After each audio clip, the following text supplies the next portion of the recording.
Coming in at number 14 on our organizational value rankings in 2023, making his debut in this spot, it's Artem Zub, the right shot defenseman, fresh off his 4-year extension. Zuby, as Pierre Dorion would say. But yeah, Artem Zub, this is right around the sweet spot for him. I think with that new extension, it's going to be interesting to see how things go for him. Not exactly the type of year he wanted last year, but I'm willing to give him some leniency as it was an injury-riddled season, and especially like the broken jaw thing, like, man, like, sure, you can skate around with a bubble cage on and that's all fine, but like your day-to-day life would just be tough, like drinking food through a straw for days on end. Like it would be tough to have your body at peak physical performance. So, and then I think there was a lower body injury he had as well later on in the season. So he only ends up playing about 53 games. So I'm willing to give Zub a pass on last year. 53 games, 3 goals, 7 assists, +2. But Zub's not really a guy. He's one of those defensemen. You're not looking at the points to decide whether he's been successful or not. I think the toughest thing for me, Ross, is the defensive pair of Artem Zub and Thomas Chabot. With Nikita Zaitsev gone, that was what we were finally begging for. And I think eye test and analytically, it just fell flat for me. Like it didn't seem to quite work. I'm not saying it was terrible, but it certainly wasn't great. So I think it's going to be nice to see a switch up of Chychrun going with Chabot and Zub going with Sanderson. Yeah, and you look at the opportunity that Zub will give Sanderson as well, because I know that Hamonic kind of has that prototypical like defensive frame, but he's kind of more of an offensive defenseman than anything. Like he likes having the puck on his stick. He likes being able to carry it up, and he loves to take slap shots.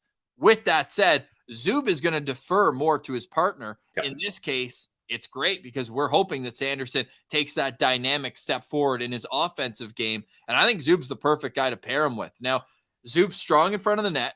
That's never going to be an issue, him battling down low. For him, I felt he was okay last year. He also took a few penalties that bothered me. Like he found himself shorthanded because of him a little more than I would like. Now, again, in that defensive role, not everybody's going to be Jake Sanderson taking 6 penalties and 1,500 minutes of ice time, but I'd like him to probably cut down a little bit on the penalties from last year. That to me would be an easy way where he can get back to the defensive stalwart that we know he can be. He's proven it. And let's be fair and honest here. The Senators the last 3 years have been a bad defensive team. Yes. The fact that in 181 games with the Sens, he's a plus player is mind-blowing to me. He's a +7. Like, he's got to be one of the only guys who can say that. And I think the sweet spot for him is probably 20 minutes on average. Last year, it was 21. Then this year, it was 20 and 15 seconds. Like, I just think that if you can get him into a situation where he's just killing penalties and getting his rotation as, like, the 4th, 5th defenseman, like, if they're down a goal, I wouldn't even mind if you move Branny up on the right side and try to push for offense and run a Sanderson-Brandstrom pair and then have Zub just as your third pair. He can rotate in as things go. But every team needs a guy like this, Pillsy. And when you don't have one, it's blatantly obvious. So I think that there's a role for him. It's just, did they get maybe a little too excited to give him the 4-year term, knowing that, hey, maybe the jersey sales will pay off because this guy is an absolute fan favorite, and that's not going to change. Yeah, and I'm glad you mentioned Sanderson and Branny. Ross says, I'm going to continue trumpeting my Branny horn here because, look, they only played 32 minutes together, but they had a Corsi for percentage of 66.67. So, like you mentioned, if you're looking to bump a little offense up, you can put Branny on that pair with Jake Sanderson just for a little bit, and they can have success. So I think that would be a good idea as well.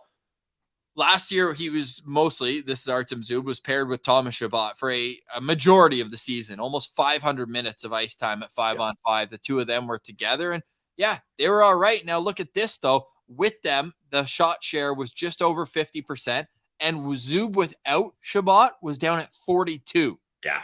So he really relied on Chabot for his best minutes last year, but also did well with Jake Sanderson, was above 50% there in the expected goals, and all the analytics shone favorably on that. So what is it for you that you need to see out of Artem Zub this upcoming season that will make you kind of breathe a sigh of relief that this 4-year contract worth $4.6 million, literally the Zaitsev contract with, I guess, less term, but Ottawa got him when they had 5 years left, so not really, but a long-term deal at $4.6 million. What does he have to do to validate that contract? I think for Zub, it's all about stability. Like I would kind of say I want Artem Zub to be this generation's Chris Phillips. Like I think that would be good for him. Like he doesn't need to put up big points. It's just play those shutdown minutes. It's the classic line. If you didn't really notice Zub, it's probably a good night for him. He's just making smart, simple plays. And I just hope for his sake the health is there for him, because he had a couple injuries, and like I said, that broken jaw, like, man, that's got to be tough to deal with. So I'm looking for a bounce back season from Zub, and this is going to be big because the Sens are up against the cap here, as we all know. So Zub getting this big deal, there's going to be some pressure on him more than in years past. Do you think the fans could turn on him?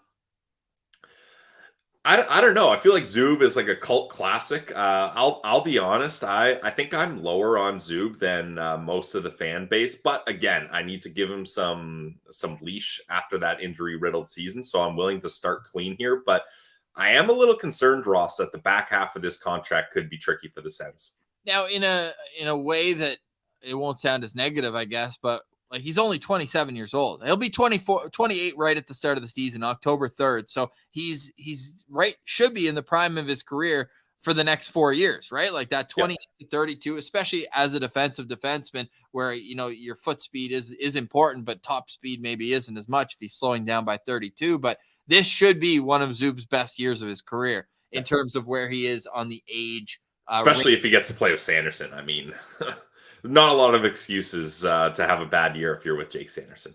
So Artem Zub moved down 2 spots from 12 to 14 this year. He came in at 11 in our 2021 organizational value rankings, and he was 24th in the inaugural time he made the list back in 2020. Artem Zub signed for 4 more years. He comes in at number 14 on our organizational value rankings.